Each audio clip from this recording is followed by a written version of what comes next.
Bom, então vamos fazer uma aplicação prática do conceito de condução térmica com o uso da equação de Fourier. Vamos só lembrar rapidamente o que a gente falou acerca da condução térmica. Bom, condução térmica é aquela que ocorre predominantemente nos materiais sólidos, né?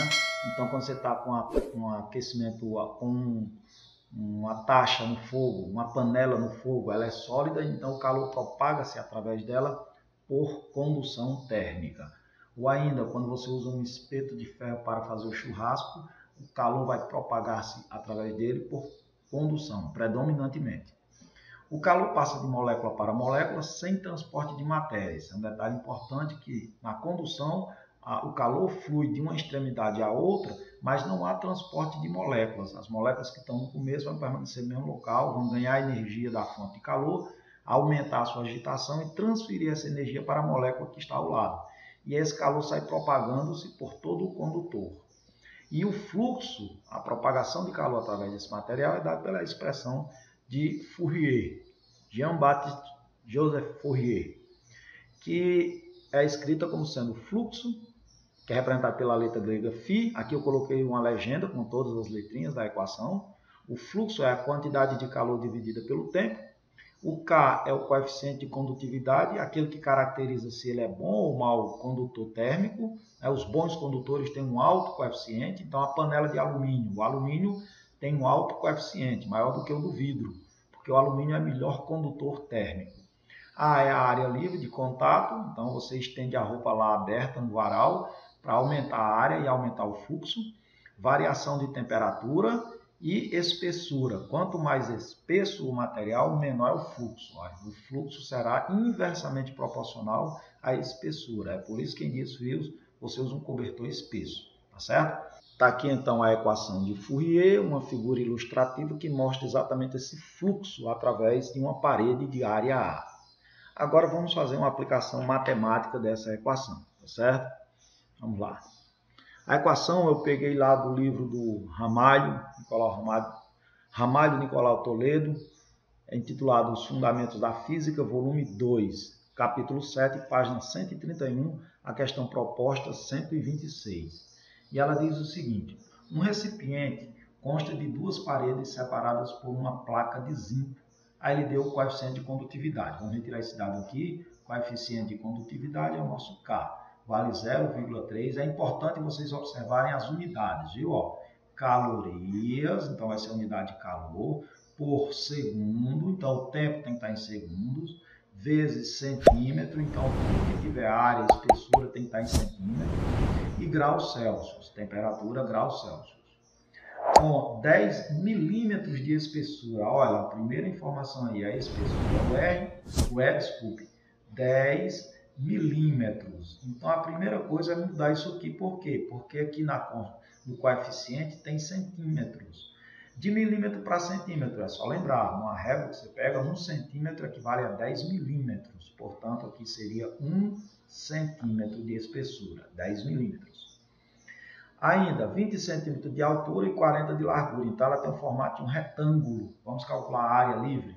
A área de um retângulo é base vezes altura. Então, é só fazer 20 vezes 40. E fazendo 20 vezes 40, isso dá igual a 800 centímetros ao quadrado. Não vou precisar mudar porque está em centímetros como a gente queria, né? Voltando, um dos compartimentos há gelo a 0 graus Celsius. Através do outro passa continuamente vapor de água a 100 graus Celsius. Então, isso aí é a diferença de temperatura, né? Então, a diferença de temperatura, já podemos calcular, 100 menos 0, que vai dar 100 graus Celsius. Essa diferença de temperatura é sempre a maior menos a menor. Sendo 80 calorias por grama o calor latente de fusão. O calor latente de fusão a gente representa por LF, lá do diagrama de fases. Lembram-se? Então, aqui fica 80 calorias por grama. Determine, aí já vem o comando da questão, é o que ele quer, a massa de gelo que se derrete. Ele quer saber a massa. Bom, No slide anterior, na imagem anterior, eu mostrei para vocês a equação de Fourier e ela pode ser expressa da seguinte forma. Quantidade de calor dividida pelo intervalo de tempo, que é o fluxo, isso vai ser igual a coeficiente de condutividade vezes a área vezes a variação de temperatura. Tudo isso dividido pela espessura. O tempo, ele disse aqui, ó, em cada minuto. Na questão ele deu. Então, o tempo aqui, ó, ΔT, vale 1 minuto por minuto. Só que o coeficiente tem segundos. Isso aqui corresponde, então, a 60 segundos.